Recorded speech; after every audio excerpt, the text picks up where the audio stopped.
Hello and welcome back to the Boxing Social podcast in association with Betfred. With me, your host, Rob Tebbutt, joined here today by, Sky Sports, Talk Sport, a bit of everything, boxing commentator and expert analyst, Andy Clarke. How are you, Andy?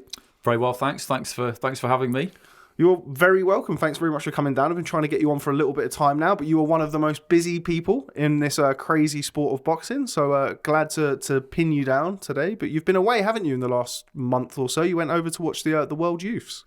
I went to the World Youth Championships in Poland for 2 weeks in Kielce, southern Poland. It was great. It was really, really good. IBA have got a new kind of regime in charge there after a interesting couple of years. They managed to stay in the Olympics. They had elections at the end of last year, and the new people in charge are keen to put their tournaments back out there again, basically, and make them more kind of TV friendly and just try and create a bit more of a buzz around them. So me and Big Ron McIntosh got the call to go out and do it for the whole tournament, which was great because you get to see these young fighters come through from. Not everybody went because I think at the start of the year, some countries, England included, Ireland as well, Wales too actually, USA, just were sceptical, I think, as to whether it would actually happen. So they didn't go, but pretty much everybody else did. So Kazakhstan, Uzbekistan, Russia, Cuba, Armenia, Azerbaijan, all the kind of old powerhouses were there. And it was great. Yeah, it was really good. Really good. I suppose it was good to get away as well, like to go and do some boxing outside of the UK. Of course, the last 14, 15 months or so have been very much an interrupted schedule. Was it good to get away and get some experience outside of the UK bubble? Yeah. I think it always is, and seeing the amateurs is different. But the standard's always very, very good, and you meet up with a few people you haven't seen for a while, and that's always fun. I did enjoy that actually. The first night we got there really, really late, and Poland was kind of in lockdown for the first week we were there, so like it was here, and it was freezing cold. Really, really cold. I remember getting to the hotel late on Sunday night and it was deserted. It was this spa hotel in this kind of like woodland area by a big lake. Really nice, but it had been closed for a while, I think. I remember opening the door to my room and the room was really pretty small, which is no big deal.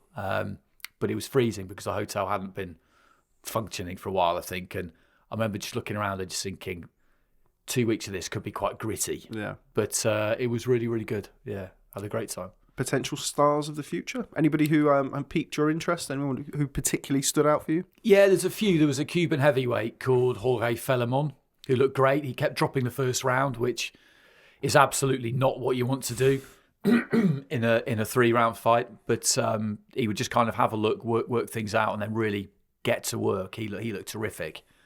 There was a Japanese lightweight called Reito Tsutsumi who got best fighter of the tournament. He was in my ring all the way through, and me and Ron had ring A, I had ring B, and then we combined towards the end for the finals. He looked good. He looked really good, sort of short, compact southpaw. There was a Kazakh southpaw at light fly, Sanzar, Tashkenbay. There was loads. There were loads of good fighters on show. India dominated the women's. They had 7 gold medalists in the women's. Was that 7 entrants as well, wasn't it? Yeah, which was absolutely unbelievable. There was a really good Turkish middleweight, Buzre Sildra, who was probably the best female fighter I reckon I saw. But the standard of both sections was really decent. Senior World Championships later in the year in Belgrade, so yeah, very much hoping to be out there for that. How does it differ for you with the amateurs? And obviously you're involved in some of the biggest fights in the professional scene as well. How does it differ for you, the experiences of going to watch, not even just the amateurs, but the youths as well, and compare that to the seniors as well as the pro game? I mean, what's completely different about it is that although they take it very, very seriously, and it's big business, particularly the senior amateurs in Kazakhstan, Uzbekistan, that's a national sport there that it dominates. And historically, they would stay amateur their entire careers. That's changing now, as we know. Uzbekistan won 9 out of 10 gold medals in the 2017 Asian Championships, and almost all of them have gone pro now, which usually they wouldn't have. You know, the likes of Melakuziev and Madrimov and Giasov and Akhmadaliev and all these kinds of guys. So that for them has always been their kind of lifeblood, the senior amateurs. And it's just got a different kind of vibe about it to professional boxing. I wouldn't say they're all doing it purely for the love of it, because there is a business aspect to it, particularly with those more established, Eastern European, kind of Central Asian countries. But it is kind of pure boxing. It does feel like that anyway, because you watch the way that they prepare, you watch the way that they conduct themselves. They're trying to jazz things up a bit now and do some kind of face-offs, and maybe they'll try and do press conferences, things like that. But it's still pretty much always as it used to be, which is you arrive as a team, you train, you eat, you sleep. You don't really have to talk to the press. It's all very respectful of the officials, particularly, but also of their opponents. And it's just this carousel of extraordinarily high quality boxing. Professional boxing is completely different, obviously, as we know. You know, you go to a fight week and you're around it all week, and they're looking to try and generate a buzz around it, some hype around it, some headlines around it, get people to watch it. Interestingly, I think one thing that IEBA have realised is that, like I was saying previously, they need to get more eyes on this and maybe make it a bit more attractive commercially. But I wouldn't want it to change too much. One is very much a business, whereas the other is still sport. I think is the easiest distinction to make between the two. Do you think that there's been kind of, I mean, you mentioned it there about IEBA wanting to get more eyes on it. We've seen, obviously, in recent years, the abandonment of head guards. It's becoming more of a pro sport. We've seen the WSB, of course, introduced over a number of years. Do you think it's becoming more geared towards the pro style now, the amateur setup? Yeah, it has been for a while. I mean, taking the head guards off, that was what that was about, basically, to give them more personality so that you can recognise them, and that was the reasoning behind that move, really. But at exactly the same time as they did that just before the World Championships, the senior men's in Kazakhstan in 2013. But another change they brought in at that point, which was just as important, more important in terms of the evolution of the styles, was changing to the 10-point must from computer point scoring. And that makes it a lot more like professional boxing, because obviously that's a system we use in pro boxing. And I saw some fights, and have done over the last few years, but in particular in Poland, I saw a light heavyweight fight between a Serbian fighter and a Cuban fighter, where they were just on each other's shoulder, banging it out on the inside for 9 minutes. Very, very skillful technical stuff. You just would never have seen that in previous times. It was in and out with the feet, single scoring shots, hope the judges all press their button at the same time to get your point. So the styles have changed completely, and that's definitely contributed towards people being able to adapt to pro boxing quicker than they did before. And WSB definitely played a part in that too. 5 3-minute rounds, smaller gloves, no vests, no head guards. And the standard of that was absolutely ridiculous. I covered that for 4 or 5 seasons. Hopefully they might be bringing it back. They were talking to us about that, and I think there are plans to bring something like it back. It might not be quite the same, but it's no coincidence that fighters who had deep WSB careers, they turned pro, and their first pro opponent would be nothing like at the same standard that they boxed in WSB, which was a bit of a problem in a way, but it meant that they could hit the ground running and get to a high level quickly. So, Andy, you are known, as I mentioned before, as a commentator, analyst, and what have you. Talk to me about the origins of your love for boxing, really. I mean, I'm always curious to speak to, well, obviously, fighters in general about how they came into boxing, but probably more so, or equally, people who are not fighters. How did you come into boxing? Always been a boxing fan when you were growing up, when you were a young child? I was, but it wasn't as much at the forefront as I was obsessed with sport when I was a kid, and I played it ever since I could walk. My dad was keen on it, and I've got an older brother who's 2 years older, and I wouldn't say he pushed us into it, but he introduced us to it, and we both really just loved it straight away. So I wasn't that interested in watching sport, to be honest, until I was probably about 10 or 11. I just wanted to play. I found watching it, why would you want to do that when you can just get involved? Football and cricket were the two that kind of dominated for me because they were in schools and I was playing them. Boxing was always kind of more in the background for me, partly because nobody else I knew was really into it. My brother wasn't really into it. My parents weren't that bothered about it, weren't anti it. I'd have definitely done it if I'd known someone else who did it. Like I said, it wasn't in schools, but I just wasn't really aware of it around my local area. But the first boxing I remember watching, I just remember watching, and I had no idea what it was at the time. I had to go back and look it up. But I remember watching Darren Dyer in the ABAs in 1986. And I'm not trying to make myself out to be some kind of uber childhood boxing hipster, but I just remember that. I've got a very good memory. And I remember watching that on Grandstand on a Saturday. I don't know if it was live or recorded, but he was in the final. There were no head guards back then either. And he won by stoppage, big uppercut. And the atmosphere really kind of like came through the TV. And I just remember it. I just always remembered it. And then I remember watching him again in the Commonwealth Games later that year in Edinburgh, when he just absolutely splattered an Australian fighter. It just knocked him out, which people didn't really... And I watched a lot of the Commonwealth Games that year. At that age, I just about got to the point where I was starting to watch sport. And these kind of like multi-sport events, I probably watched almost every single minute of that coverage. And I watched a lot of the boxing. And again, it was the same guy again, Darren Dyer, who is a coach at Islington now. I think he certainly was. My wife did some training at Islington a few years ago. And strangely enough, he was one of the coaches there. And I met him at a show, and I think he was kind of slightly freaked out by how much I knew about him, in a good way. So those are the two kind of most formative boxing memories, and kind of after that was the start of Tyson. Around then, for me, it was, and it was just after that really that I just got more and more into it.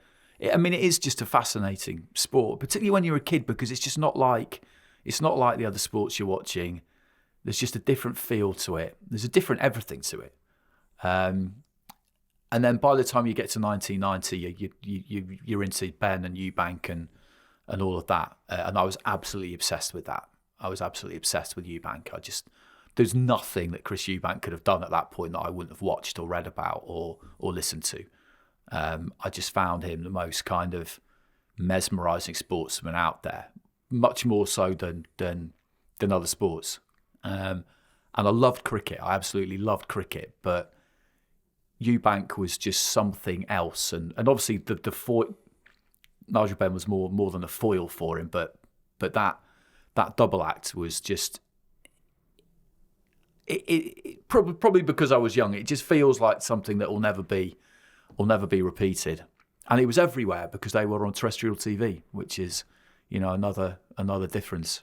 That's what I was going to say there, really. You mentioned the Eubank-Ben rivalry. I think you hit the nail on the head. Not foils, but you couldn't really find two people who are kind of similar, but very, very different in an awful lot of ways. And they really played off each other perfectly then. Those 90s, kind of the golden years of boxing, when ITV's Big Fight Night, Big Fight Live, rather, Ben, Eubank, Watson, Collins, Nassim Hamed, Frank Bruno. Compare boxing then, when you were living it and growing up through that, to now. It does feel different. In the early 90s, it was terrestrial TV, but then Sky did appear, and in that way, I suppose it made it more like now than I kind of remember it at the time. They did their big deal with Eubank, and at that point, I had no idea how any of this worked, and it didn't bother me overly who Eubank was fighting. I just wanted to see him, and they set that crazy schedule for him, where I think he was going to need to box like once every 6 weeks or something. Nassim was a Sky fighter, basically. I think really. Ricky Hatton was the same way. So it did. I think there was a lot of change in that decade, if you're a British boxing fan. But luckily for me, my parents got Sky basically straight away. That was always going to happen because my dad was a big sports fan.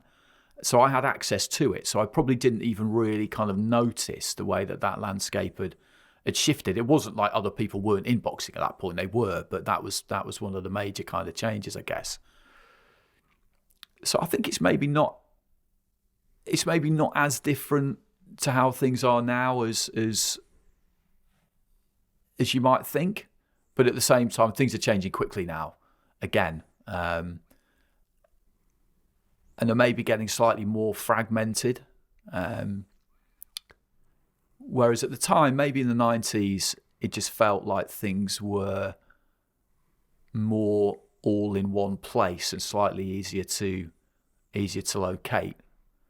But that did rely on people on mainstream or more mainstream networks having a real vested interest in it and staying in the sport, which was not something you could ever really guarantee. But in my world, Nassim Hamed was big news, and Ricky Hatton was big news, and Joe Calzaghe was big news, and all of these people were. I used to love Richie Woodall because he comes from Telford, which is quite near where I grew up, and Robin Reed, same. He comes from Runcorn, which is where a lot of my family are from. So I was just so into all of that kind of super middleweight scene because I thought just all of them just seemed to have something about them where I could kind of buy into it a bit. So they were big for me, but how big they were for other people looking in from the outside and how visible they were, I'm not really sure. It's kind of hard to know, isn't it? Yeah, it is difficult to tell. How did you gravitate towards boxing? Because some people probably watching this who are not aware of your educational background. You went to Cambridge, you did literature, then you got a master's degree in classics.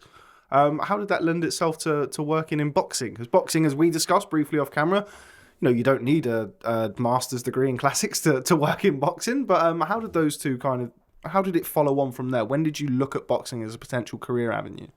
So things were different 20 years ago. Would be the first thing to say. I went to Cambridge in 96, left in 99, did classics, and just really, really enjoyed it. And the reason I chose that as my degree was because I was really, really interested in it.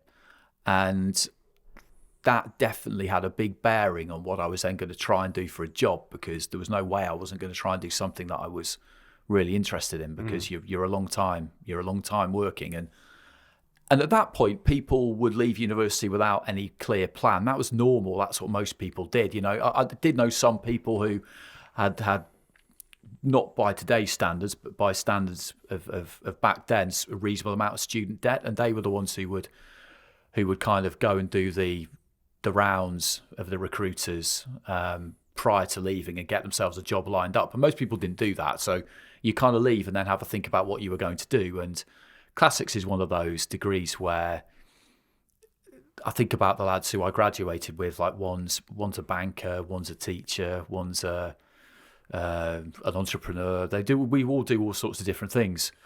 So I just kind of had a long think about what it was that I wanted to do. I wasn't entirely sure because I just never really thought about it. And my kind of original plan was I did a kind of like art and architecture paper in my final year, and I found that really interesting. So my original plan, and I can't even really remember how I came up with it, was just to think, I wonder if I could get into kind of like Sotheby's or Christie's or one of the auction houses.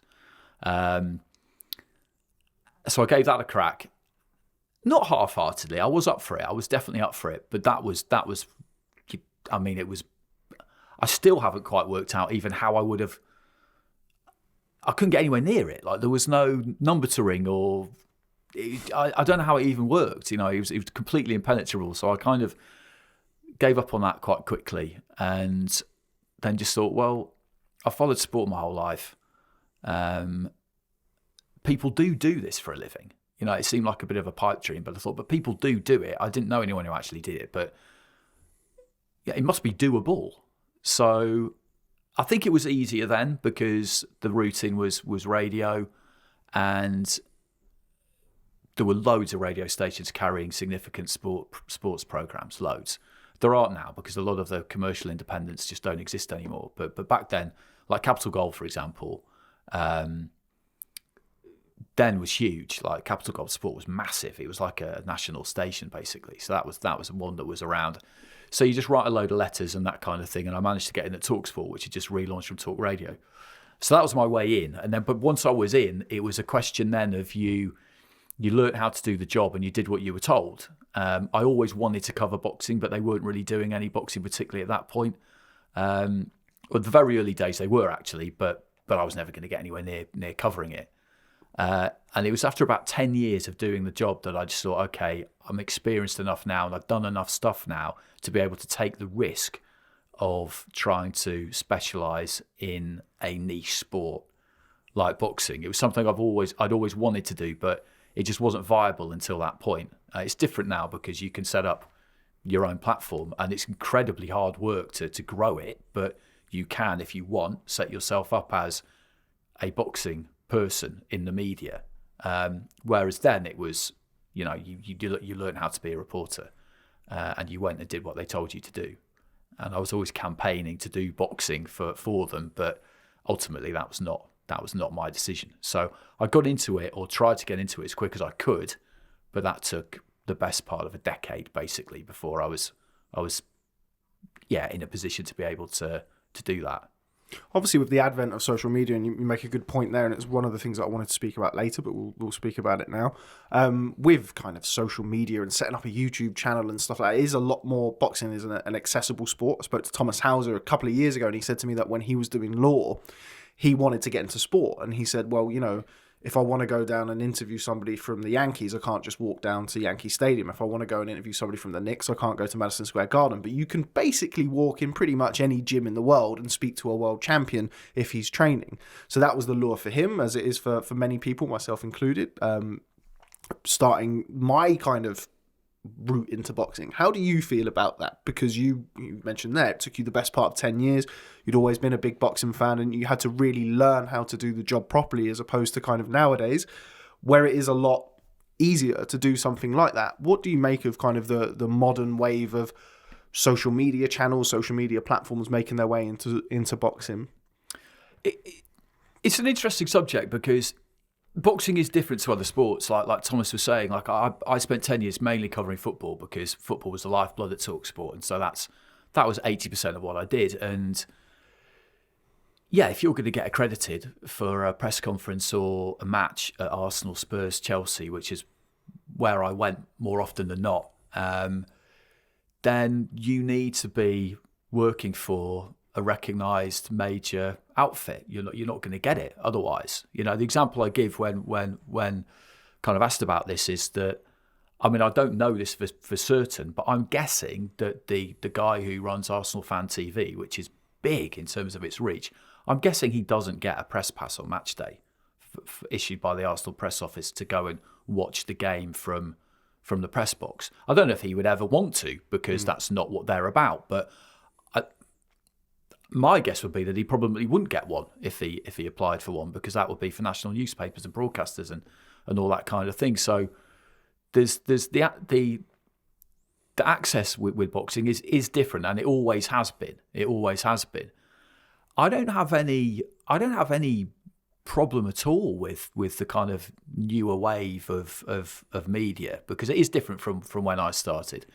But if that platform had been available when I started, I was kind of forced into taking the routine that I did because it was the only one. I still do think it's the best one, because you're in an environment where people are teaching you stuff and they're telling you whether something's good or bad, some of them more harshly than others.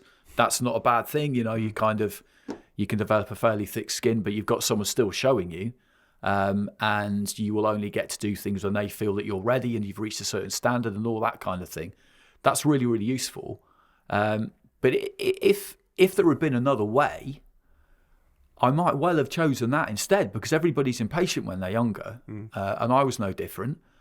And if I'd been able to kind of set up my own thing, it's the kind of thing that I probably would have done. I might have tried to have done both at the same time. I do think it's harder. I do think it's harder now for younger people coming in, because places like the one I managed to get as a runner at TalkSport, they're a lot harder to get now, because there aren't as many, like I said, there aren't as many places covering sport for you to get into. So there's a lot more competition for that. But I've never had a problem with it. I've never had a problem with it. I think sometimes there aren't too many checks and balances in place. It can be a little bit frustrating when you might be. Press conferences can be slightly frustrating at times. I think maybe promoters could have a little bit of a look at, should there be some kind of qualification line but I guess that would be in terms of reach. Do you need to be of a certain size as an organisation to be admitted or something like that? And I think for certain events that's true, isn't it? I think I think whether or not there's an official criteria, I think the due diligence is done by the respective press officers. I think they will generally look into some of them, but some not. I mean, some of the smaller events where you'll get the greatest respect, some shows that are headlined even by a British title or something like that, doesn't always have the mass exposure that an AJ fight will have or something else like that. So I think maybe it's probably slightly more lax for something like that, and just a case of, I had a promoter tell me once that we just like to have a busy room. I won't drop the promoter in it who told me that, but he said, that sometimes it looks good for the fighters. The fights feel important, and so there's that way. But I think there is, whether or not a slightly informal way of doing it, I think there is a way of making sure that it's not just a free for all. Because sometimes, you would have seen it when you're at some of these events. The press conferences are overflowing with people. You've got people kind of sticking their head through the door and using their phones and stuff like that to record, and it's huge. It becomes it's a real packed room. That's another thing that's changed everything completely, is the technology. Because when I was kind of like moving from radio into TV, in radio you're always you're a one-man band, and that was perfectly doable. You've just got a little recorder. When I started, there were still people using tapes, but then you moved into mini disc, and that was the kind of latest thing. About kind of 2006, I think, was when the digital recorders kind of arrived. But you just turn up with your stuff in your bag, and away you go. And that was a really enjoyable thing about radio, was that you could just do it on the hoof anywhere. You could speak to a player walking out to their car in the car park, and that was fine. Whereas TV then was really different. It was, if you saw a TV reporter at a training ground or wherever it was, there would be them, there would be their producer, there would be the cameraman, and then if they wanted to feed it back quickly, they would need like a little satellite van, basically. So it was really, really labour intensive. Whereas now it's just completely different. Yourself and everybody else who works for social, you've got to be able to do everything. You've got to be able to do the interview, upload it, edit it. I don't even know half of the stuff that you need to be able to do, but it's a one-person operation, and that immediately is going to increase the amount of people who are able to get involved. So that's a massive difference. And also now you can turn things around and put them out straight away. Back in the day, it was only Sky Sports News who did that.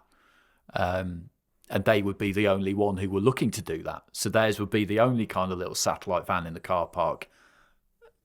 Now it's unrecognisable, really, in a lot of ways to how it used to be. But like I said, I don't think that's a bad thing. I don't think it's a bad thing at all. You're joining the YouTube community now anyway, aren't you? With MACKLIN'S Take, the show that you do with Matt. You must really enjoy that, I'd imagine. I don't put words in your mouth, but I'd imagine, with doing Sky, I'm not even imagine, that's going to be slightly more formal than doing MACKLIN'S Take. You must really enjoy that, having that kind of other avenue, really, to express yourself and talk about boxing. Yeah, I do. It was Matt's idea. I think he kind of first started talking about it about late 2018, and so asked me, would you want to do it? And I said, yeah, definitely. That's been really good. It's a real learning curve as well. The tech side of it. I didn't really, from the radio background, I was quite used to being fairly self-sufficient, and I thought, well, this is an audio thing, so I do kind of know how to do this, like levels and all that kind of thing, and I know how to do that. But there was just so much that I didn't know. But you just kind of, bit by bit, you learn that as you go along. And I've quite enjoyed that part of it too. But the actual podcast side of it's great fun because, it's our thing and we can do what we want. And, Matt's under contract at Sky, so he had to kind of, out of courtesy, he basically told them that he wanted to do this thing. And they just said, well, obviously you're going to be talking about boxing in a positive light, so fine. And it's just really good fun. It's really good fun to have something that's just yours, that you decide who's on, you decide who comes on, you decide what you want to talk about. And then at the start of the year, we realised Darren Rees, who is our producer, who came to us, not by accident. I went and did a podcast with him. He used to do a podcast. And we just got on really well straight away, and he offered his help. And he's an invaluable member of the team now. But he said, look, we should start on YouTube. And I thought, yeah, okay. I mean, it's the good thing about all of these platforms is that they do make it pretty easy for you to get involved, because if they didn't, then they want as little barrier to entry as possible, technically and in every possible way. So that's been good fun as well. I mean, it's just working out like what works and what doesn't, and how much or how little of whatever it is you put up people will watch. Yeah, all of that kind of stuff has been a bit of an eye opener. We had our best week by a mile last week, because we had Frotch on, because we saw him the weekend before, because we were thinking, oh, what are we going to do next week? And then we were working with Frotch on the Sky show, and I remember just like tapping Matt on the shoulder and said, we haven't had Frotch on for a while, like nearly a year, and he's great fun. And so Matt just said, yeah, let's get Frotch on.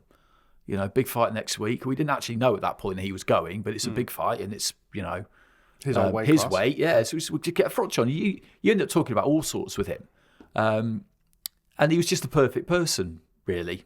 And pull a couple of clips out of that, talking about the fight the next weekend, and all of a sudden, when you were kind of putting out stuff which is doing like 500 or 600 views, maybe you get one, and by the end of the week it's got 25,000, which you just kind of laugh, really, because it's almost trial and error, and by accident things happen, and we're not going to think too hard about, because there's certain subjects that we'll just never cover. Like we're not going to start suddenly talking about YouTube fighters, because I haven't got a problem with it particularly.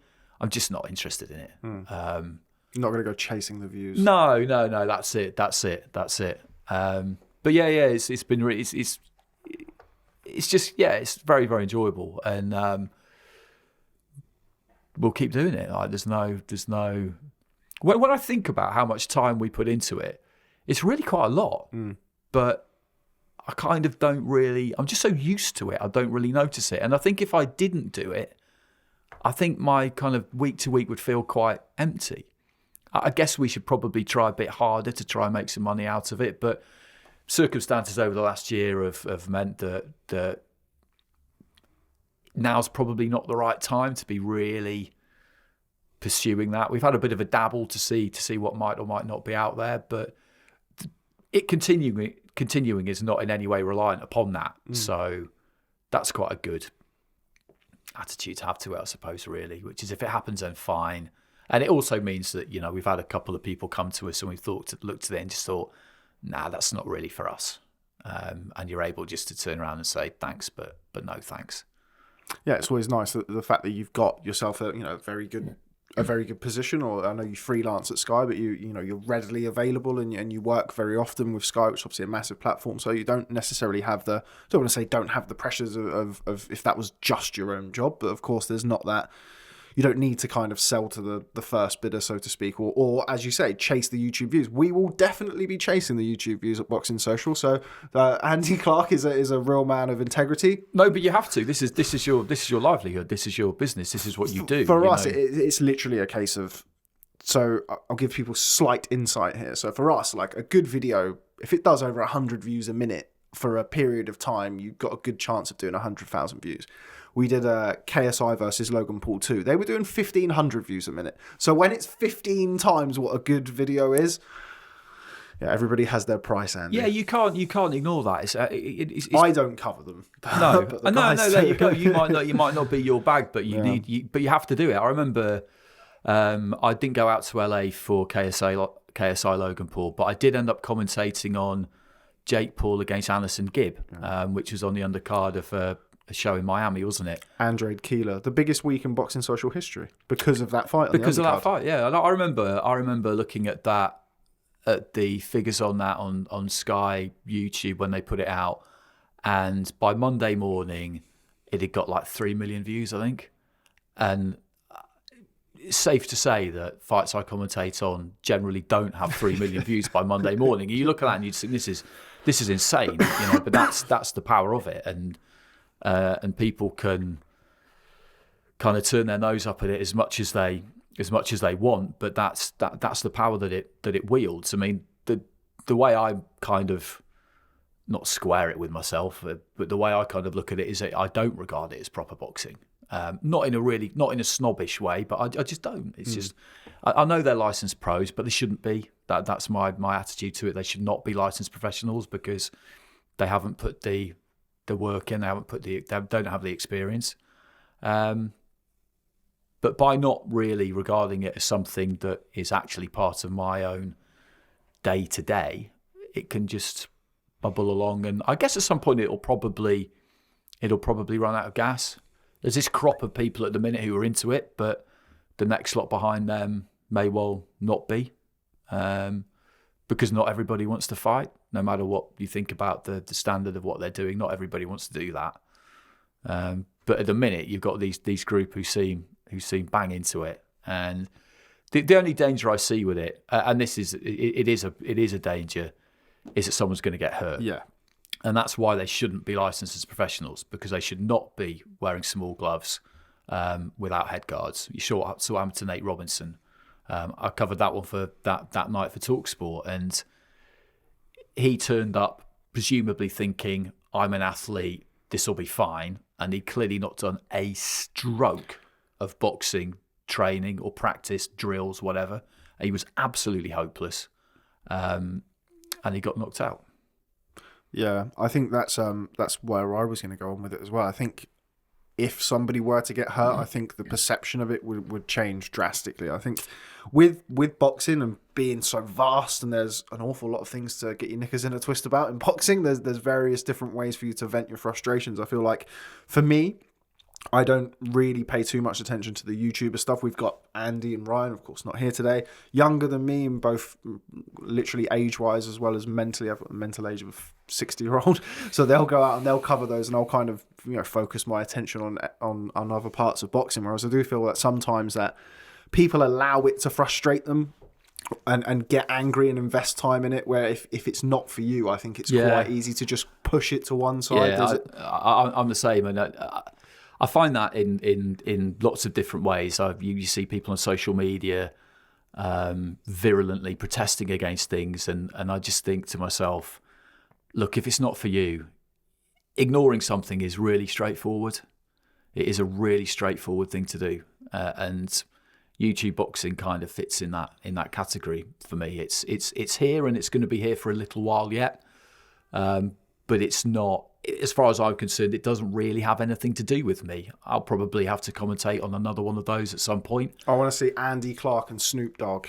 the new commentary dream team, Andy Clarke and Snoop Dogg. That would be great. That would be really interesting. Getting him, you could get Snoop on MACKLIN'S take. Snoop on MACKLIN'S take. That would be the dream. That would be tremendous. That would be tremendous. But you see, but they're a good example. Triller, aren't they? You people are coming in all the time. Boxing's always had this because it's a lot easier to penetrate than other sports. If you want to, you can't just turn up and on an ad hoc basis decide I'm going to bid for that Premier League football match, smash a load of money on it, get it, and then do what you want with it. You've got to. We all know how the rights business works in NFL, in NBA, in the Premier League. It's different. Whereas with boxing, you can just get involved. If you've got enough money, you can get involved, and no one really asks where it's come from. They just think, yeah, fine, yeah, if you've got enough money, let's do that. So in a way, no one can ever really complain when somebody comes in and does that, because pretty much everyone starts that way. They might then go on to be a big, reputable outfit, but in the beginning, everybody's a renegade, aren't they? Just looking to come in and disrupt the market. Yeah. Before we move too far away from this past weekend, you mentioned Carl Froch there. He was, of course, covering Canelo versus Billy Joe Saunders. Not sure when this is going to go out, so this could not go out for a few weeks. But anyway, let's talk about the fight anyway. Canelo Alvarez, 8th round stoppage win. Well, retired at the end of the 8th round. Billy Joe Saunders, what did you make of the fight? I'm not just saying this because, to be wise after the event, but I was asked about this a few times last week and the week before. It went exactly how I thought it would, because you look at Canelo, you look at Saunders, and you look at recent history. When I'm analysing any fight or thinking about what I think might happen, I look at actual evidence, things that have happened in real life in recent times, not potential, not what ifs. What has actually happened. And the long and short of it was that over the last 3 years, if you go back to that performance against Lemieux by Saunders, which was much heralded, and it was a very good performance away from home against a decent fighter. Since then, he's moved up to super middleweight, and he hadn't really done much. He'd won a world title, but against very mediocre opposition for that level of boxing. And he'd been inactive and not really done very much at all. Canelo, meanwhile, has become better and better and better to the point where he's now the number one fighter in the world. So those two journeys they've been on over that period, for me, just told me that there was no realistic possibility of Billy Joe Saunders winning that fight. And that's not because I've got any problem with him. That's just objective analysis. As plain as day. As plain as day. He didn't get any more stark than that for me, really, and what was a big fight, because it's a unification. And I thought he'd get stopped late, maybe a little bit later than eventually appeared to be the case, but I just didn't see any possible way that he could win, because you look at the way that he's performed Alvarez recently, and we knew that Billy Joe would go and box and move, and we know that he's capable of that, and that he is a slick, skillful fighter. But winning a fight doing that over 12 rounds is extremely difficult, unless the other person is also kind of doing that, and it's that kind of fight. But you can't do that against him for 12 rounds. It's just not. I didn't see how that was ever going to be possible. And I thought he did pretty well. Saunders. I had it 5-3 on reflection. I gave him the fourth when I probably shouldn't have. So I probably should have had it 6-2. But I was happy enough with 5-3 because I didn't give him the first round, and all three judges did give him the first round. But at no point was he in control of that fight.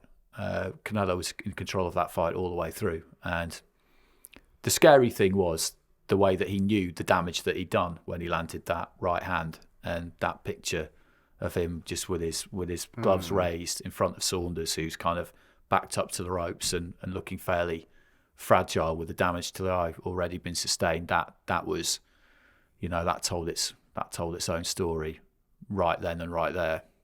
Must have been a very lonely place in that ring at that moment in time. Billy Joe Saunders would have known he was injured. 73,000 Mexicans baying for blood, and the best fighter in the world stood in front of you like that, knowing that he knows that he's hurt you, and you know where this is going. That must have been such an awful feeling. That, I think it was like the last 90 seconds or so of the 8th round. That must have been a very very lonely place in there. Yeah, and if he's landed on one more time on that eye, then who knows what might have happened. And he made it to the end of the round, and I give him credit for making it to the end of the round. And then at the end of the round, the corner did exactly the right thing. They did exactly what they had to do, and that's what they're there for. And there was no way that somebody like Mark Tibbs was ever going to let him back out of that corner. Inevitably, people look at that, and what they want to know is did he quit or did he not quit? This obsession with quantifying what is and what is not quitting, I find a bit baffling. I just don't really see the point in it. And people talk about how Dubois did quit because he took a knee, whereas Saunders didn't because the corner stopped it for him. It's all just absolute nonsense. Yeah. It doesn't, ultimately, I think one thing we can all agree on is that nobody wants to see somebody really badly, permanently damaged or go blind because they have continued when they clearly shouldn't. What's that going to prove? How's that going to keep you warm when when your boxing career is finished and there's no money coming in? Is the fact that you went out on your shield going to sustain you through those kind of tough times post boxing? No, it isn't. And I don't really know what some people want from these fighters a lot of the time, because it's just not reasonable to expect that somebody's going to do that. And I know that they're different fighters, and they're not like us. But there is literally nobody who wants to see that. I mean, the kind of paradox is that if you speak to fighters or trainers, they will tell you that, yeah, of course they don't want to see it, and it's the job of the corner to make sure it never happens, but that conversely, fighters need to be prepared to do it if they go to do well in the sport. They should never have to, because the corner should make sure it doesn't happen, but they have to have that mindset that they actually would go out and do that. But it just seems to be this never-ending kind of obsession, with quitting or not quitting, and it's just not. I don't think it's a particularly useful way to spend your time. No, I agree. We discussed this on the podcast that was done earlier on today, and we've seen a lot across social media in the last 12 hours or so of people saying, "Well, did Mark pull him out, or did Billy ask it? What difference does it make?" What difference does it make? I mean, what difference does it make? I saw all this kind of analysis was saying, "Oh, you can see when he goes to the corner, he's shaking his head." And Mark Tibbs came out after the fight and said, didn't he, when he was asked that yesterday by Andy maybe or whoever else it was, he just said, "No, that isn't what happened. I decided this is over." And you have to take him at his word, because what difference does it make? Like you say, it doesn't make any difference. It doesn't, for me, make, it's wild. Boxing Twitter is absolutely wild. Like, somebody I know put it quite well yesterday when he just said, if a fighter retires because they've injured their leg, like they roll their ankle and break their ankle, fine. Like, no one's got a problem with that. But if somebody, and no one's going to punch them on the ankle, but if a fighter retires because their face has been busted up and they've got a quadruple fracture to their eye socket, and they will get hit on that again, people seem to think somehow that's unacceptable. This going out on your shield thing is. I mean, I think one thing that has come out of it is that I don't think it's a good idea for fighters themselves to make really bold statements regarding what they would and would not do in extreme circumstances if they've never been in those extreme circumstances themselves. And that's one of the reasons why Saunders has found himself under fire, because he said the things that he said about Daniel Dubois, and he'd never been in that situation. Then all of a sudden on Saturday, he is in that situation, and you never know what you're going to do in that kind of extreme scenario until it happens. So if I were a fighter's manager or promoter, or one thing I would learn, I think, or I would be telling boxers is, when this kind of thing happens, whatever your thoughts may be, just keep them to yourself, because there is nothing to be gained by saying, I would do this, I would do that, I would do the other, because you don't know what you would do. And particularly in it, I completely agree 100% with what you're saying. And in that instance as well, that fight was going one way in that 9th round. If Billy Joe saw it, would have been sending him out to the gallows. There would have been only one conclusion, and it would have happened in that 9th round as well. There would have been absolutely no chance of Billy Joe Saunders, in my opinion, lasting any longer than however long Canelo wanted him to last in that 9th round. And you're asking somebody, there's going above and beyond the call of duty. And I feel like in boxing, because we've seen examples of it over the years in very extreme cases of fighters, going above and beyond, but that's not normal, and nor should it ever be considered normal. And I feel like because boxing is such an extreme sport, I feel like sometimes people have difficulty in drawing the normal line, if that makes sense. Yeah, that's exactly it. Like, me and Matt talk about this quite a bit on the podcast, and he's good at kind of articulating the illogicality of a fighter's mentality, because it is pretty illogical. Like I said, one of those strange contrasts was the one I was just talking about, where nobody wants to see it, but you have to be prepared to do it. You should never have to do it, but you have to be prepared to do it. And the way he always describes it is that, no fighter wants to go to that place where you're in unbearable, insufferable pain. Nobody wants that. but you have to be prepared to do it if that's what it takes. But it's rare. It is really, really rare. And their thresholds are higher than your average person's by an alarming degree. But like you say, at the same time, it's not.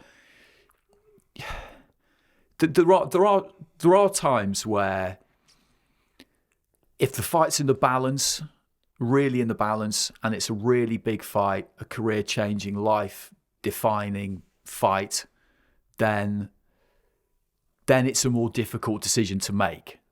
Then the fighter might be more inclined to continue and really risk their long-term health. But that wasn't the situation. That wasn't the situation with Canelo and Saunders. That fight had gone, like you said. It was only heading one way, and there was literally no point in continuing. It wasn't going to prove anything to anybody. All we'd have seen, like you said, Saunders would have come out for the start of that ninth round, and I think as soon as Canelo even kind of got near him, he probably would have dropped to a knee. And he would have had to have pulled himself out because his corner hadn't done it for him. But that was never going to happen with Mark Tibbs.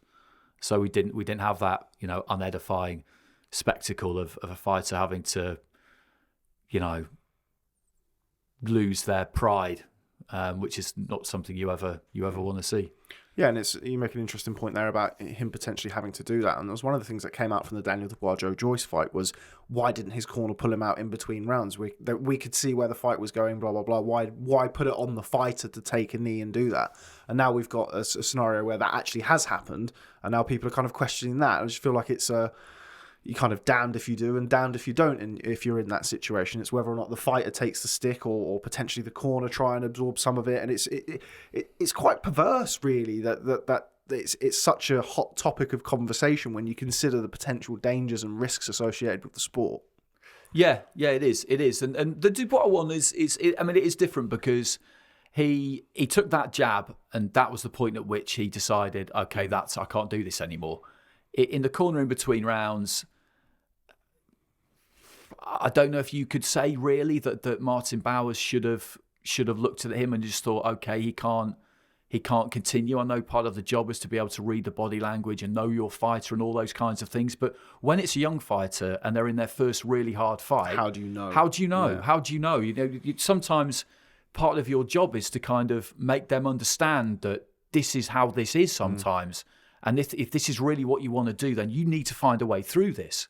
And I think that's what that was with Martin Bowers. And he's a really experienced guy, and he's never going to send somebody out there if he thinks that the only thing awaiting them is serious injury. Never in a million years. But I remember seeing Joe Gallagher in the corner with Marcus Morrison. Yeah, I remember that. When he got an absolute shellacking off Jason Wellborn. I was commentating on that fight, and Joe got a lot of criticism for not stopping it, but I understood why he didn't. I thought he probably should have, but he got to a point where I think he thought, well, if I was going to stop it,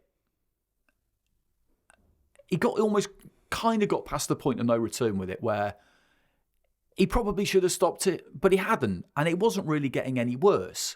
And Morrison was kind of hanging in there. And at one point he did to say to him, this is boxing, Marcus. And he didn't leave him in there to teach him a lesson. He just, this is what this is. And ultimately he got through the 10 rounds. And we saw him again the other week against Eubank Jr. But it is a really, really difficult. It is a difficult decision sometimes. I don't think it was a difficult decision on Saturday for Mark Tibbs. In America, they just seem... They can be very, very hard-line and very gung-ho about what is and what is not quitting, to the point where...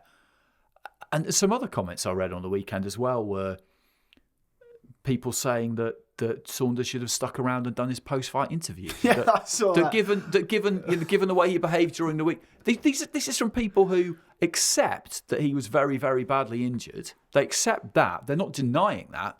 But then they're saying... he should have hung around and done his post-fight interview. And you just think, are you mad? Have you got no... I don't know what goes through these people's minds sometimes when these things come out of their mouth or through the end of their fingertips onto Twitter. I just look at it and just think, I just think you're just making an absolute fool of yourself. Doctor's advice for a quadrupod fracture in the eye socket is get on TV. Get on TV. Get emergency treatment after you've done your interview. Go to the press conference. It doesn't make any sense. Delay medical attention as long as possible. And I feel like some of it is definitely down to the way Billy Joe has handled himself in the build-up, and not just in the build-up. I mean, we've seen various incidents with Billy Joe Saunders over the years. So, it's boxing is such a tribal sport that when, the view on fighter A is going to be different to a view on fighter B, and that's just kind of the nature of the beast. And I feel like some of the treatment that he's had since Saturday night, regardless of what you feel about Billy Joe Saunders personally, has been very unfair. And I just can't really see that changing because of the nature of the sport. I feel we'll always be subjected to that, or fighters will always be subjected to that because of the tribal nature of boxing. Yes, probably.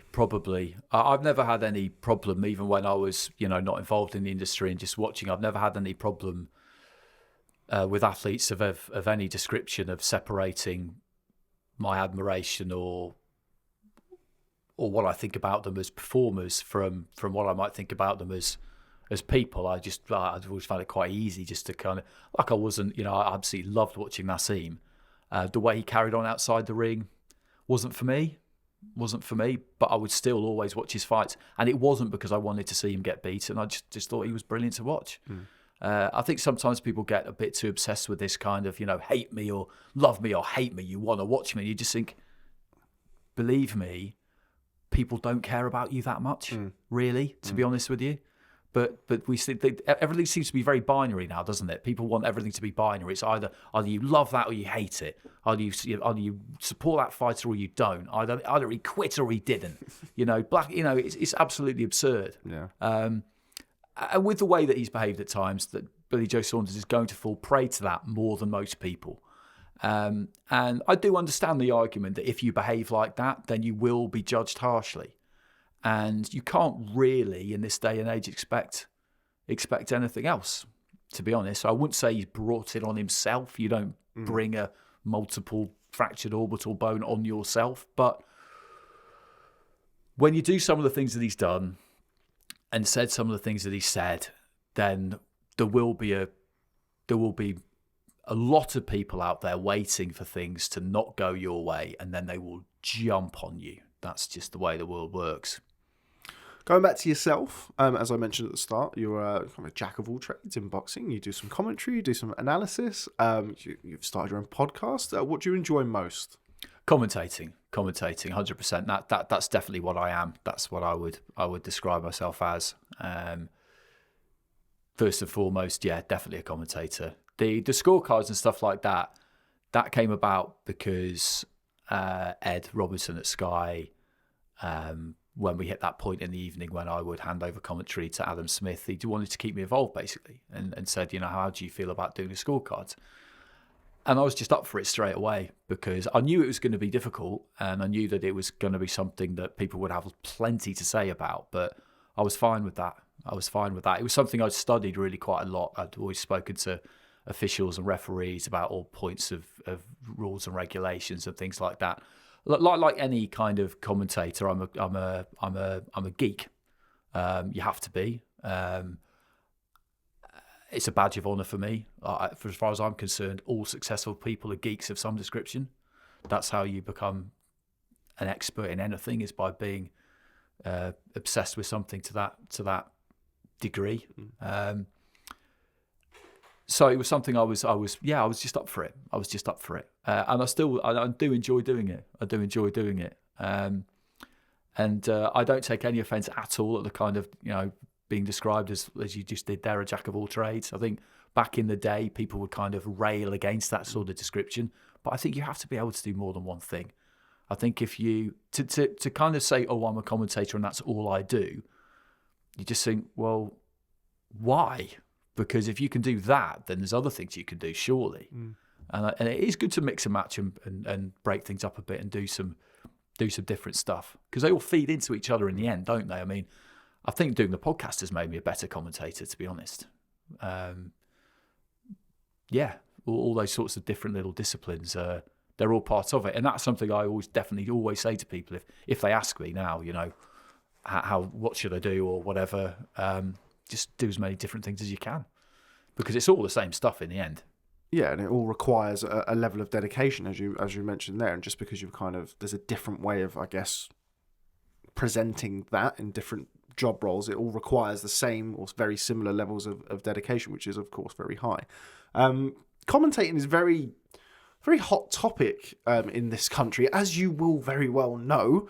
How much of that reaches you, and has there been times in your career or since you've worked in commentary where it's affected you? Is there a specific process that you've had to undertake, or you don't strike me as the type of person who does get ruffled, but I'm just curious about that.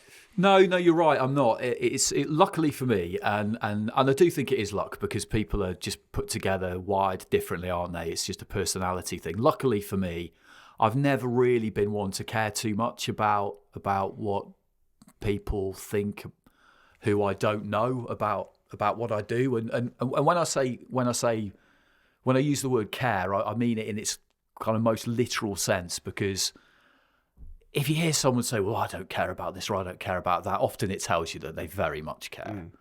But if you look that word up in the dictionary, then what it means is, if you don't care about something, you attach no importance to it. And that's really is what I mean by it. People, I chose to do this. No one asked, no one made me. No one asked me. I decided that I wanted to do this, and it's a public job, if you like. And as far as I'm concerned, people can say whatever they want about what I say in commentary or what my scorecards are. That kind of is their right, really. And I'm fine with it, because I know how I do it. I know how I go about it. I know what I put into it. I know how carefully I kind of analyse what I've done and criticise what I've done myself. So if I've not had a great night, I know I don't need anyone to tell me, and I'll know exactly why. So yeah, fortunately for me, I'm just personality-wise, I'm just not. It's not something that bothers me. It used to irritate me a bit when people. I think when I first started to get heavily involved with Sky, it doesn't take long before people start telling you you're biased. That just comes with the territory. I found that a bit annoying to start with, but then I realised everybody gets that. It doesn't matter. It just doesn't matter. That's just what people will like to say. But yeah, commentary is something that people have a lot to say about. A lot to say about it, and that's. But again, I think that's fair enough, because sports fans are very protective of their own sports, and they want to feel like the person who's covering that sport knows what they're talking about, because they'll think, wow, what a job that is. And they're right, it's a great job. And I've been guilty of it myself, I'm sure, with maybe with other sports more than boxing. But, sometimes you'll hear someone say something about the football team you support, and it's maybe you think, well, actually, if you'd done a bit more research, you would know that wasn't true. And they're kind of dead to you at that point, aren't they, really? Because they've dared to comment on a subject that you feel you know more about than them. So yeah, it's always going to be something that people talk about a lot. I mean, I don't know about you, but what really interests me about the media sometimes is that it does seem to attract quite a lot of people who don't really seem all that well equipped to deal with the downside of it. I guess they're attracted by the fact that they're going to be on TV, on radio or whatever, and they like that, but they don't seem very well equipped to deal with the fact that inevitably not everybody's going to tell them they're great. I've always found that kind of interesting, because I think that would be a hard place to be if you did take this stuff personally. I don't really know how you would do it, to be honest. Yeah, I always tell our guys, I'm not here to, don't worry about YouTube comments. Don't worry. If you feel that you're doing a good job, you've been hired to do your job because you're good. Yeah. I will tell you, or you will know yourself. Yeah. You won't need me to tell you whether or not you've done a good job. It's kind of like the Anthony Joshua, don't get too carried away with the positives and don't let the negatives that's go exactly to your right. heart. And that's exactly it, isn't it? And you think about it, it wasn't that. When I started doing this, there was no there was no instant feedback.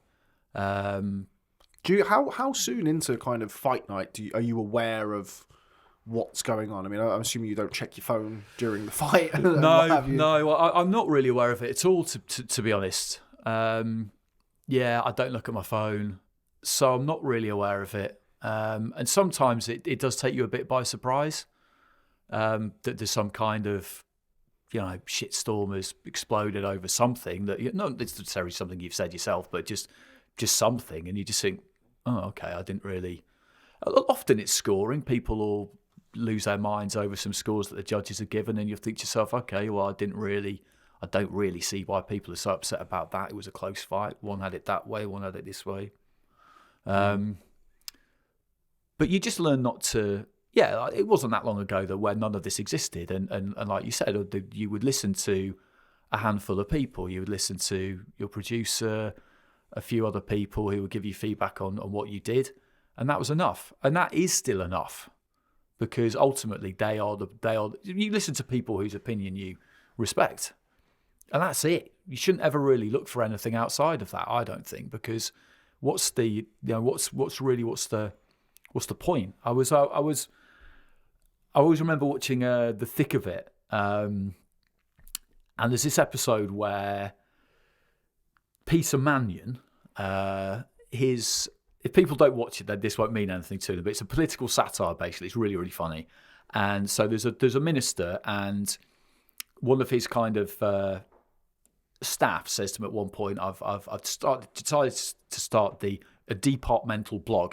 Don't worry, you don't have to write it. I'll write it for you. It's fine. It just makes you look like you're more kind of like on the cutting edge of technology, which he most certainly wasn't.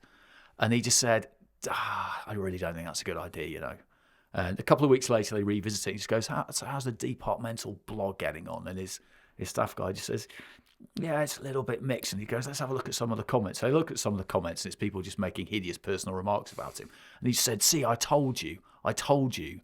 All you've done here is open the door to the shit room. You've opened the door to a room where everyone just tells you how shit you are. And I think if you're going to look too much at Twitter, certainly search your own name on Twitter. You are just opening the door to the shit room where people tell you how shit you are. That's it.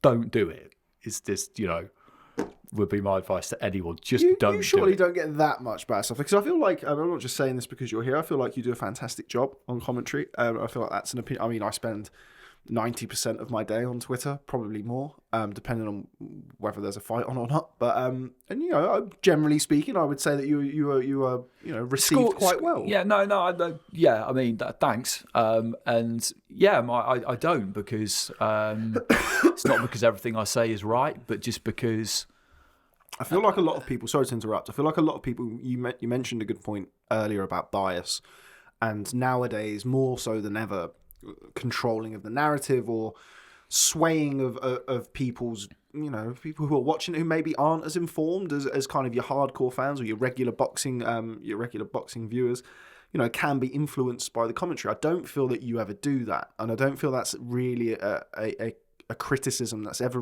really leveled at you. Which, as much as you don't, try and let external things bother you, good or bad, that must be a nice feeling to know that people still. People take what you say as your opinion, whether they agree with it or not, or whether they disagree. But I'd like to think, and certainly from my point of view, I don't think anybody ever sees that as you pushing a narrative, which must be a good feeling. Yeah, I think, I do agree with that. I think people do respect the way I do it, and what I put into it, and that I'm not pushing any kind of agenda. And that's important to me because, like I've just said, that it doesn't matter to me what people think. Yes, but you're only human. But in that regard, that does matter because that's very, very important. I mean, that's the main plank, the main tenet of this job. If you're going to do this properly, then you have to try and be as even-handed and as fair as you possibly can be. And if I have a night where I watch something back and just think, I went off-piste a little bit there, you need to work out why did that happen. So, I don't really, just for example, if it's a fight I'm commentating on, I completely avoid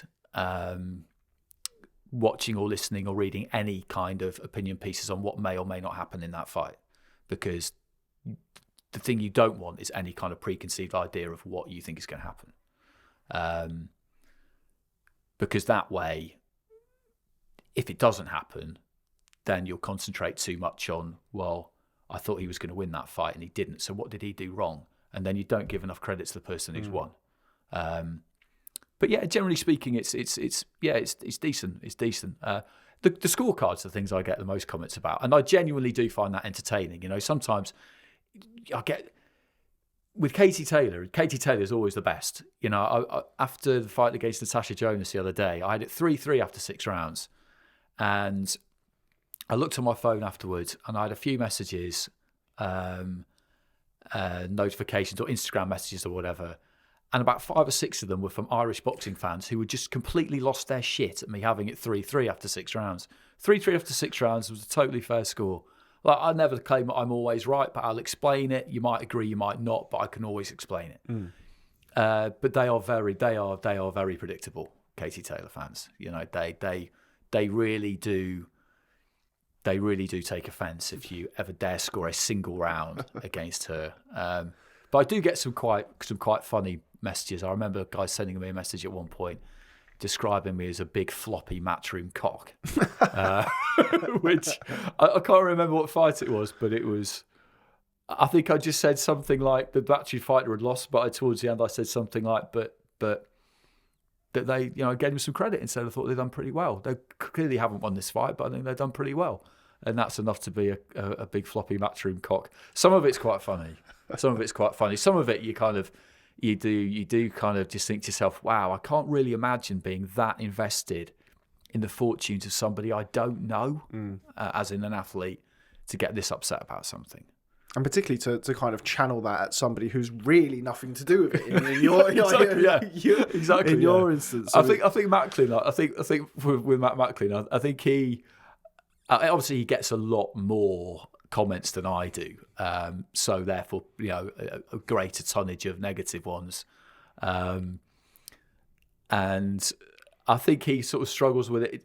I don't think he doesn't struggle with it. He may be a little bit more than me. I am quite unusual in that I think from people I speak to, in that I do find it easy to shrug it off. But every now and again we'll talk about it, and he will just say, I can't get my head around. It's like, why people think I would care who would win this fight between two people I'll nod at a press conference and have a conversation with because I'm a friendly bloke, but I don't know them.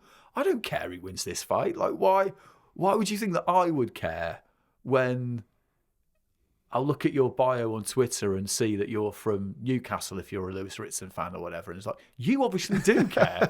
I don't. You know, it's the same. It's the same sometimes with trainers and managers and stuff like that. Like, you see them every now and again pipe up and say, oh, agenda this or whatever, and you just think, had Joe Gallagher do it before the Katie Taylor Tasha Jonas fight?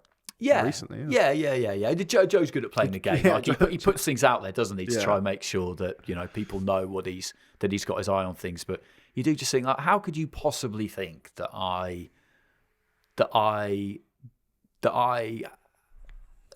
you're their manager? It's like, you've got a vested interest in this, or you're their trainer. It's just like, if somebody's biased here, it's probably you. Yeah, most likely it's going to be you. But it's something that people talk about a lot, and you all you can do is just do it the way you do it. You know, over a long period of time, I kind of like very much got to grips with what I felt was really important in how I would do it, how I would go about trying to ensure that as little got in my head as possible. And you refine it as you go along. And I've got to that place now where I know exactly how I do it, whether it's scorecards or commentating. And I just do it how I do it, and people can think whatever they like about it. And that's it, really. If anybody gives you any shit on Twitter, you let me know. Straight there for you, Andy. You're not scared of the odd row on Twitter. Yeah, partial to it. Keep nice and active. It's always the secret to success in this game, as we very well know. Stay in the gym. Keep ticking over. Just before I let you go, I just wondered if there was any kind of standout moments throughout your career. I'm sure there are several. I'm sorry to put you on the spot. I don't want you to forget any. But are there any in particular kind of standout moments, be it fight or it could be something away from fight night, that kind of stick out in your memory? In terms of individual fights, no. I mean, Charlie Edwards winning the world title, that was... I always remember that one because he was just so confident when we saw him at the fighter meeting the previous day, and it was a real... It was almost like trance-like that week, wasn't it? Yeah, Against Christopher Rosales. And it just went great. It went great for him on the night. So that's one that I always kind of remember. But and actually, I was just sitting at home watching the TV yesterday, and on Sky they were replaying Hosea Burton against Frank Buglioni. I'll always remember that because that was a massive final round comeback, and Buglioni was somebody who I'd gone to see in the gym quite a bit because he was a London fighter and it was just easy to get to. So, yeah, it was just such an amazing turnaround. It was just such an amazing turnaround that's one that would always stick with me. Then it's kind of the big nights, like Klitschko, Joshua was just so epic in every single way.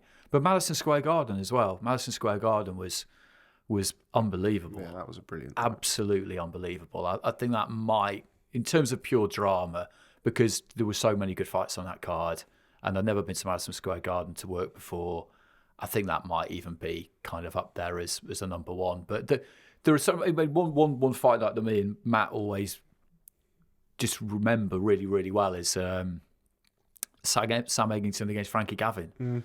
Like that was a great, just a really good card. There were some good upsets on that card, some really good fights, great atmosphere.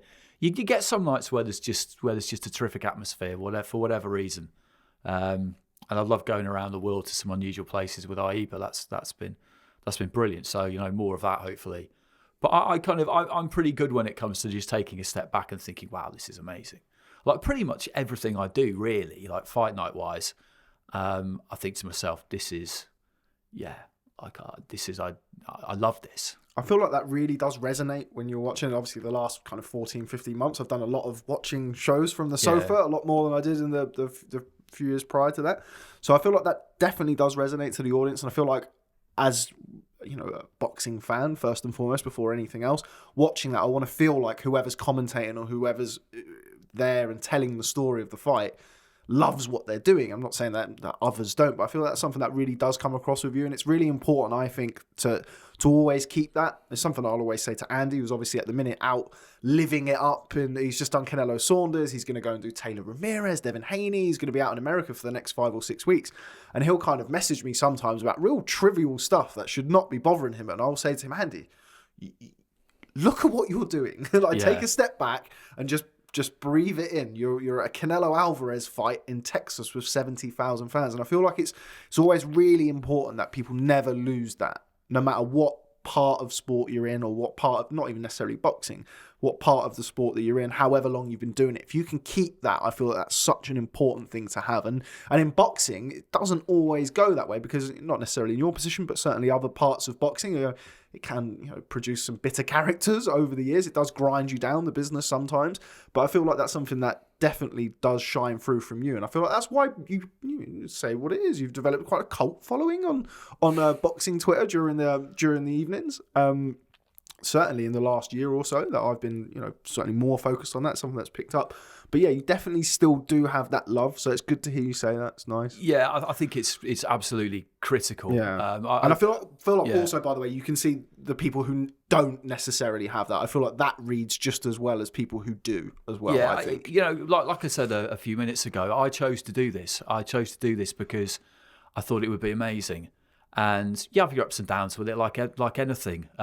I've had some low moments, like everybody has every day doing whatever it is that they're doing. But I chose to do this because I thought that I would love it, and I do. And I never won't. But I did encounter people early in my career who just seemed very blasé and jaded with the whole thing. And whatever match it was that we were at, the job 20 years ago was way better than it is now. And I remember just thinking to myself, I will never be one of those people.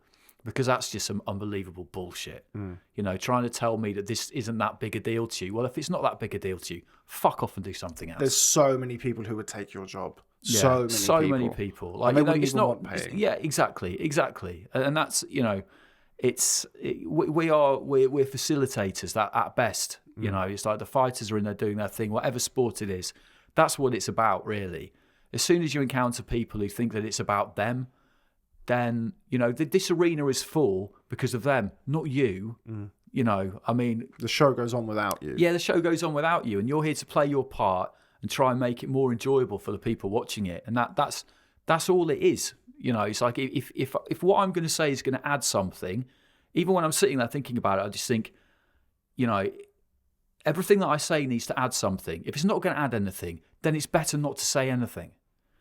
But, you get a lot of egos in all forms of media. I don't think sport's as bad as maybe showbiz or whatever. I wouldn't really know because I've not worked in it. But, what I've tended to find down the years is that the one thing that can be guaranteed to ruin everything is ego. As soon as you encounter people who think that they're more important than they are, then you've got a problem. And boxing in more than most sports will bring people back down to earth quite quickly, because there are a lot of people who are not afraid to speak some home truths if they feel that it's necessary. But I've kind of slightly got off the point there. But yeah, I think you, without wishing to sound like without wishing to be too deep about it, I think if you're lucky enough to have a job like this, and a lot of it is luck, because when you look at our industry, I don't really feel like it's very inclusive. Because when I started, you basically, and it's probably the same now, it's probably worse now maybe, you prove how much you want to do it by working for nothing for a while. Yeah. I did 6 months at TalkSport on expenses, and just getting expenses, that was pretty good of them actually, as it turned out. But the reason I was able to do that is not exclusively because, but a number of the reasons why I was able to do that is because I'm a white, middle-class, heterosexual male whose parents have got some money, right? And there are loads of people who can't work for nothing for 6 months, who are therefore excluded from the industry. So if you've been dealt a good enough set, and that's a problem, but if you've been dealt a good enough set of cards to be able to gamble on your career and pursue something like this, because it is a gamble, and you can do it because you know that if it all goes wrong, you've got that financial, familial safety net underneath you. If you can afford to do that, that's lucky. That's really lucky. And so if it comes off for you, don't be complaining about it. Don't be boo-hoo, poor me. And that's one thing I've concentrated really hard on not doing over the last 15 months of the pandemic, is there's been some sort of fairly rough passages in there because I'm freelance. But at the same time, just have a bit of self-awareness. And you kind of... And what I was going to say before I vaulted up to my soapbox there is that I feel like I kind of owe it to people to enjoy this job and to do it properly, because there've been loads of people who would love to do this, and they're not doing it because they're not necessarily good enough. It was just never a possibility. It was never a possibility for them. So, yeah, when you see people who are... Football was bad for this. You'd see people kind of like swanning around and just talking endlessly about some job they did 20 years ago and how shit modern football is compared to now. You do just think, listen, just get out, will you? Because there's plenty of other people who would happily do this, and you will not be missed. Yeah, I think that's very well said. I used to be kind of the same. I used to get slightly indignant when people used to say, "Oh, you're so lucky," because I used to think, "No, I worked really hard to do this, and I worked really hard to do that." And then after a while, you actually slowly start to think, actually, really am lucky to do this. And there are people who would work just as hard, if not harder, and have done, but haven't had, as you said, like the setup to do that. I mean, I worked...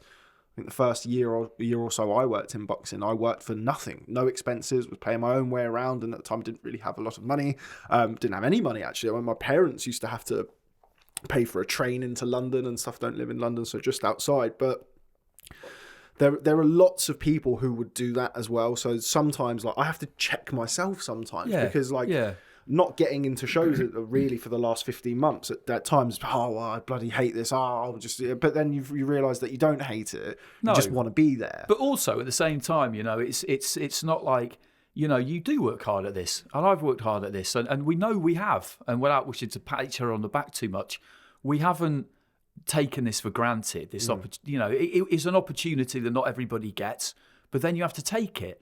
And you have to work, and you have to... It can be really hard work at times, and it can be quite dispiriting at times. But I don't necessarily feel like I need to be congratulated for having done that. But I know that I have done it.